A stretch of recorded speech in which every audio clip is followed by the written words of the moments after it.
شكرا يا ربي شكرا، هديت قلبي شكرا.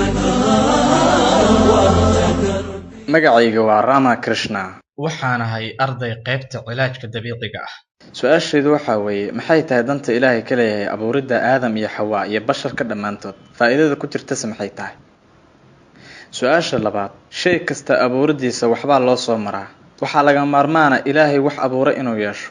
macnaha alla maxay tahay? Walaalka wuxuu na weydiiyay 3 su'aal. Su'aasha koobaad, Ilaahay muxuu abuuray Aadam, Xawaa? Maxay tahay sababta uu u abuuray caalamkan iyo jinsiga bashariga ah? Ilaahay subxaanahu wa ta'ala wuxuu abuuray Aadam iyo Xawaa calayhim assalaam si uu u imaado basharka. waxay ahaayeen awoowayaasheenii hore.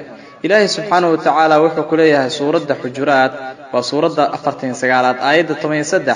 dadoo waxaan idinka abuuray lab iyo dhadig, waxaana idinka yeelay shucuub iyo qabiilooyin si aad isku aqoonsataan. ruuxase ugu sharaf badan eebba agtiisa waa kan ugu dhowrsashada badan, eebbana wax walba waa ogyahay. idan halbeega xukunka ee qof kasta ma ahan hodantinimo ama midabka ama qaabka, waa cabsida alle oo kaliya. waa cabsida Allah subhanahu wa ta'ala. sidaa darteed Aadan iyo Xawaa calayhim assalaam waxay ahaayeen awoowayaasheenii hore.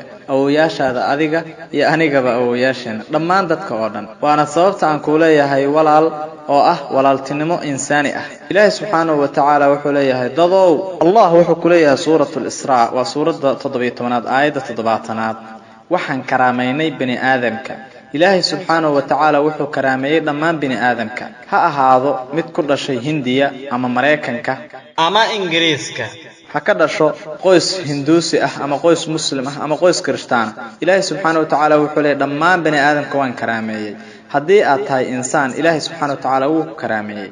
ha ahaado magacaada Daakir, Cabdullaahi, Raamu, Shankar. haddii adigoo insaan aad dhalatay, Ilaahay wuu ku karaameeyay.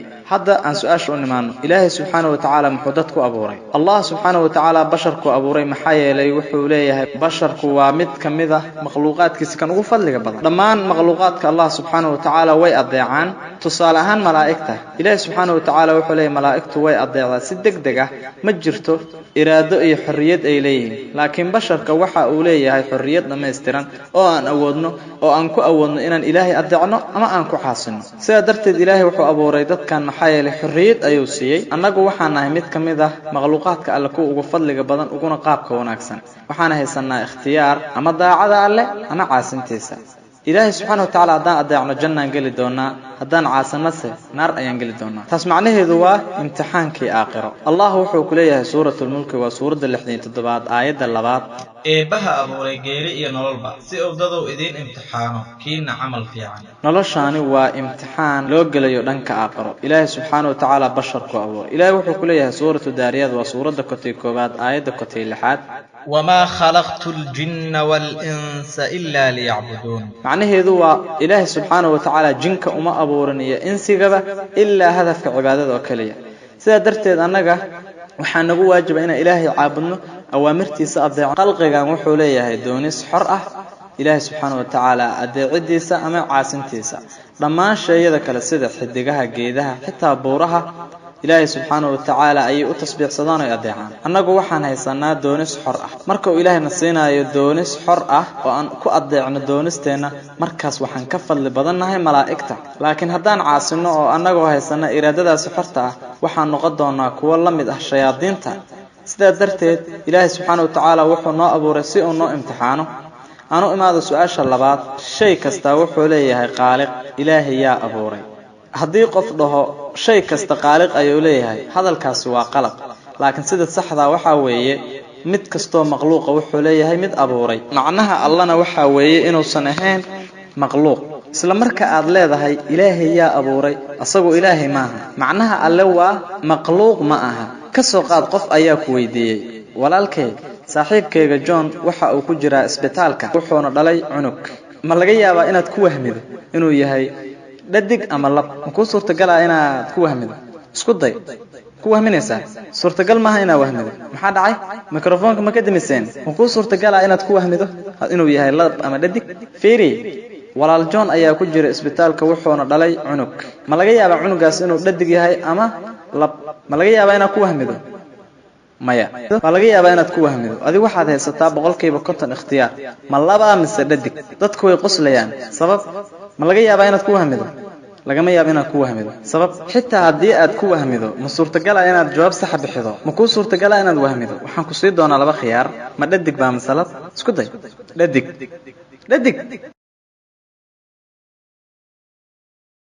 walaalkay nin inuu cunug dhalo suurtagal miya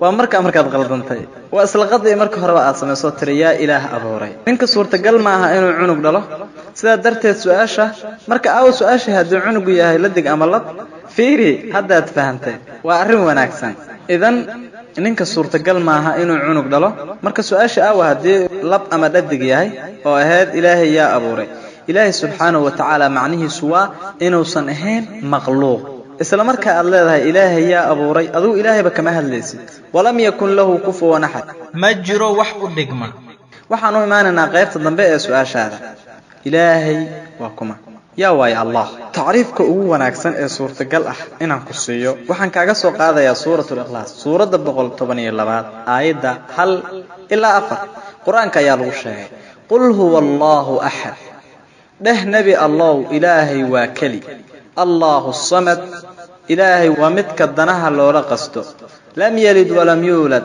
وحمد دلن لما ندلن ولم يكن له كفوا أحد مجر وح الدقمة تعريف كاسك كوبان أثر تقيبود وكان أقوى ناكسن إلهي لغو تعريفيه شخص كستا أما قف كستا أوردها فلان أما فلان وإله هدي أي كل ما يسترنتو شروطا أن أفرته أنك مسلمين مكو اعتراضي إنه قف كاسيه إله وتعريف أفر صدرك كوبا وأنا امتحان كحقيقة علمك إله لماذا علمك دراسين إله قل هو الله أحد ده النبي الله إلهي واكلي الله الصمد الله وامتك الدنها لولا قصده لم يلد ولم يولد وحمد دلن لما ندلن ولم يكن له كفوا أحد ما نجرو wax u dhigma hadii aad fiiriso kutubta hinduuska islamid way waa laga helayaa qul huwa allahu ahad waxa lagu sheegay hadii aad akhriso shandoogiya Upanishad juska 6 qaybta 2 aayadeeda 1 ilaahay waa kali mid labayana male imtixaanka labaad Allahu Samad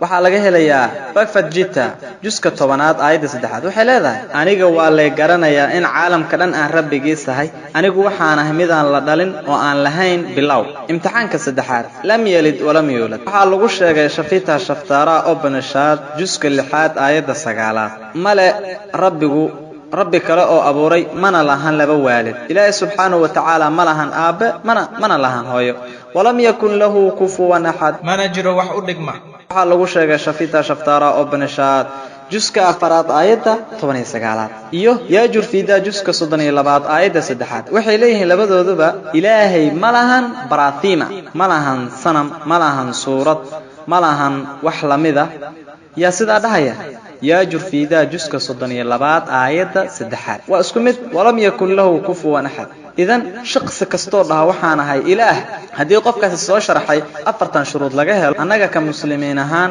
muku i'tiraadayno inaan aqbalno inuu qofkaas yahay ilaah tusaale ahaan dadka qaar waxay leeyihiin Bhagwan Rajneesh waa ilaah weyn mar hadda ka hor su'aalo la weydiinayay nin hinduusi ah ayaa wuxuu ugu yiri anagu ma rumaysanin Bhagwan Rajneesh inuu ilaah yahay anagu ma dhihin waligayba hinduusku waxay rumaysan yihiin Bhagwan Rajneesh inuu ilaah yahay laakiin waxaan iri waxa jira dad qaar oo rumaysan Bhagwan Rajneesh inuu yahay ilaah bal Rajneesh aan imtixaan saarno imtixaanka ugu horeeya dheh nabi allah ilaahay waa kali Rajneesh ma hal kaliya asagu ma shakhsiga kaliya ilaahnimo sheegtayba waxa la helayaa boqolaal wadankeena waxa jira kumanaanin kuwaas oo sheegtaan ilaahnimo asagu ma ahan halkan inay sheegto oo kaliya laakiinse mar waxay leeyihiin ilaah ma ahan maya waa nin fariid ah oo wanaagsan aan imtixaanka labaad ilaahay waa midka danaha loola qasto Rajneesh ma sidaaba waxaan ognahay taariikhdiisa inuu ka sheeganayay xanuunka naqaska iyo sokorta iyo cudurro dhabarka ku dhaca oo joogto ah ma malaysan kartaa in ilaah weyn oo ka sheeganayo naqas sonkor iyo waliba cudurrada dhabarka ee joogtada ah imtixaanka 3aad lam yalid walam yulad wax ma dhalin lamana dhalin Bhagwan Rajneesh wuxuu ku dhashay Madhya Pradesh waxa uu leeyahay hooyo aabo sanadkii 1981 wuxuu aaday Mareykanka waxa uu hore u watay kumanaan reer Mareykan oo jawlo ama wareeg soo sameeyeen gobolka Oregon wuxuu ka sameeyay macadkiisa cusub isagoo u baxshay Rajneesh Sabyuram tuuladiisa isla markaa kadib Mareykanku waxa ay qabteen ninkaasi iyagoona ku xiray qadbaanka gadaashiisa. Rajneesh wuxuu sheegay Mareykanku inay tartiib u sumeynayeen malayso ilaah haweenka oo tartiib loo sumeynayo.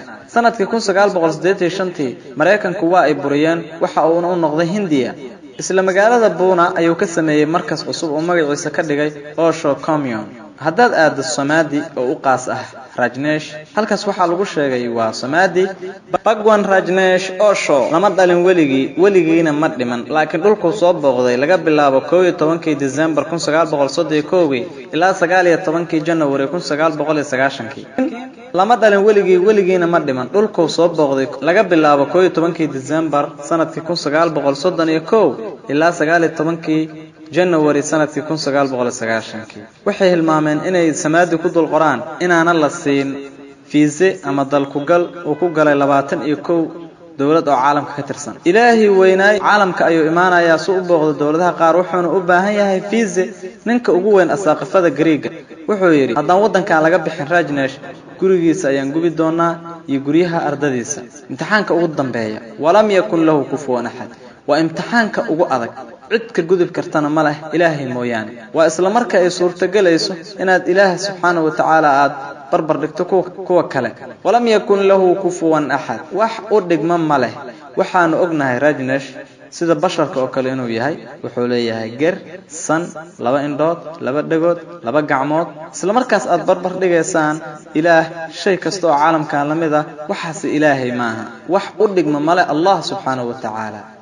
haddii qof uu yiraahdo Ilaaha weyn waxa kumanaan jeer ka xoog badan yahay Arnold Schwarzenegger ma maqashay Arnold Schwarzenegger ma maqashay waa shakhsigii helay naynaasta ah sayidkii caalamka sayidkii koonka ninka ugu xoogan adduunka ninka koonka ugu awoodda badan. waa isla marka aad barbar dhigayso Ilaah qof kasta aad la barbar dhigayso ha ahaado Arnold Schwarzenegger ama Dara Singh xitaa King Kong ha ahaado kumanaan mar ama malaayiin mar isla markaa aad la barbar dhigayso Ilaahay shay kasto caalamka ka tirsan waxaas Ilaah maaha.